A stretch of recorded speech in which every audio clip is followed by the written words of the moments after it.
Welcome to this explainer. Today I want to invite you to do something a little different. Let's just step away from the relentless noise of modern life for a bit and step into a quiet room of 12th century spiritual wisdom.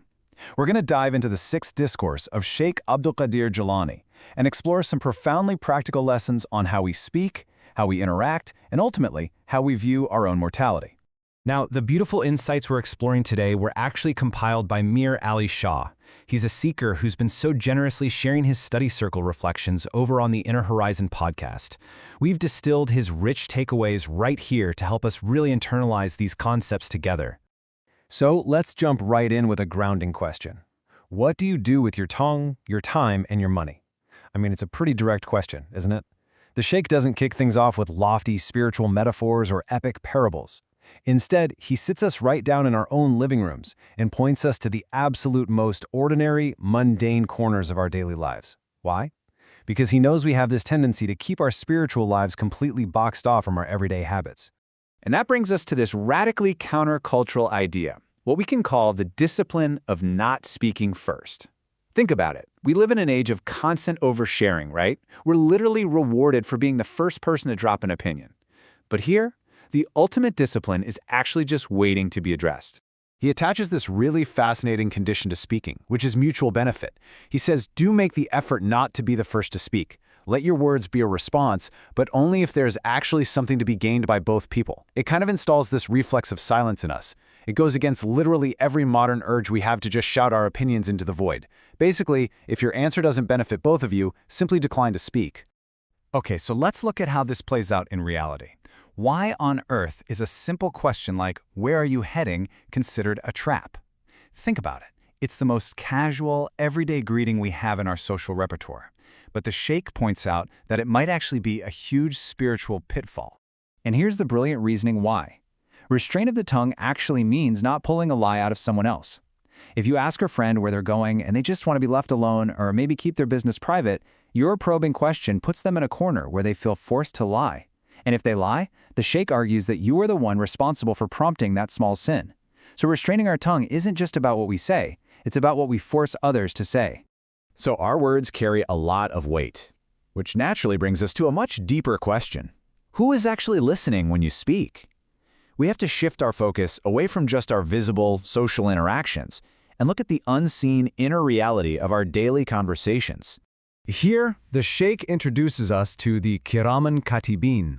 These are the recording angels positioned at our right and our left, and they are copying down every single utterance into a permanent record. This completely reframes every casual chat you have. You aren't just making small talk with a coworker or a friend. You are literally dictating a book that is being permanently written. But look, the Sheikh is a realist. He knows we're human, we're going to inevitably misspeak. So he offers this breathtakingly intimate counsel on what to do when we mess up. First, wash the ink with tears of sincere repentance. Then, blunt the angels' pens with tawheed. And finally, leave the angels at the door entirely, stepping directly into the presence of the Lord. Let's expand on that second step for a second, because it's absolutely vital. Tawheed is the deepest affirmation of divine unity. It's this profound recognition that there is none worthy of worship except Allah. The Sheikh teaches that this exact realization, this absolute, unbroken focus on the One, is the very tool that dulls the angels' recording pens. When you step into that chamber of closeness to the divine, the record itself just becomes irrelevant. Now, this intense awareness of how we speak, it naturally bleeds into how we view our final moments. So ask yourself, how do you say goodbye? We're shifting gears here to the threshold between our outer, physical world and our final exit. To help with this, the Sheikh gives us a very practical ledger for mortality, basically a way to live as if today were your absolute last. Step 1, pay your debts immediately. Step 2, bid farewell in your heart every single time you leave your front door, knowing any embrace could be your final one. And step 3, put your will under your pillow every night, meaning you settle your accounts and make peace before you even close your eyes. Let's zoom in on that first step about debts. The Sheikh grounds this spiritual teaching in harsh reality. Unnecessarily delaying the repayment of a debt when you actually have the means to pay it is defined as zulm, which means tyranny. And remember, a debt isn't just financial. We owe each other apologies, we owe returned phone calls, and kept promises. Withholding any of those when we can fulfill them, that's a form of everyday tyranny. All right, having examined our outer actions, our words, and our debts, let's gently turn inward. Ask yourself right now, what kind of seeker are you? What is it you are actually asking for when you turn to the divine? The Sheikh draws a really fascinating distinction here. On one side, you have the abstinent worshiper.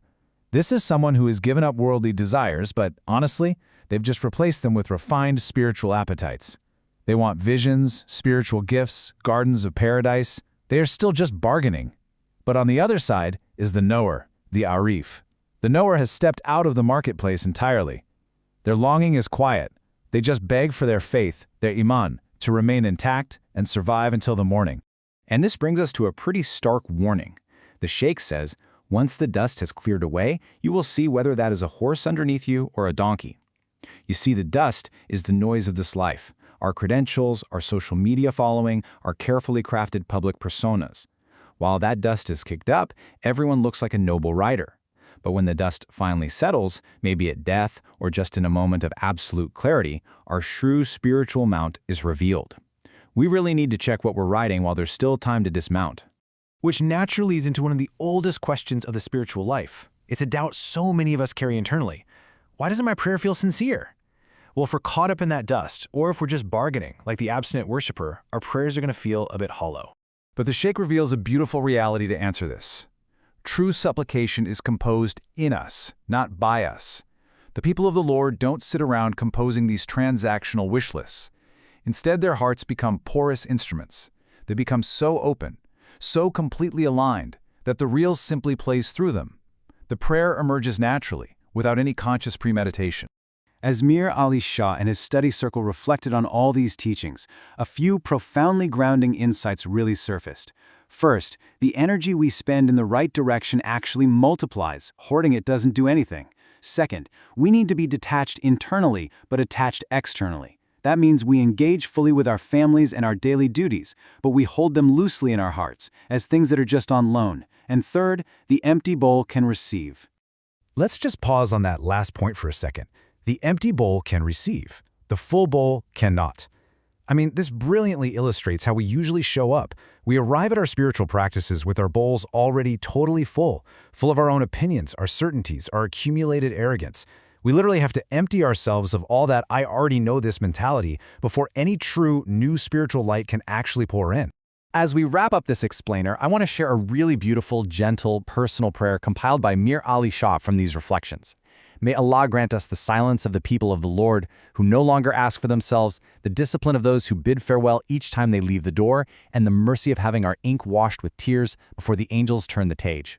So I want to leave you with a lingering thought to take with you today. What is filling your bowl right now? And what must you empty to finally receive? I really hope this explainer has sparked your curiosity and given you some clear, reflective insights into your own spiritual readiness. Take a quiet moment today to sit with that question.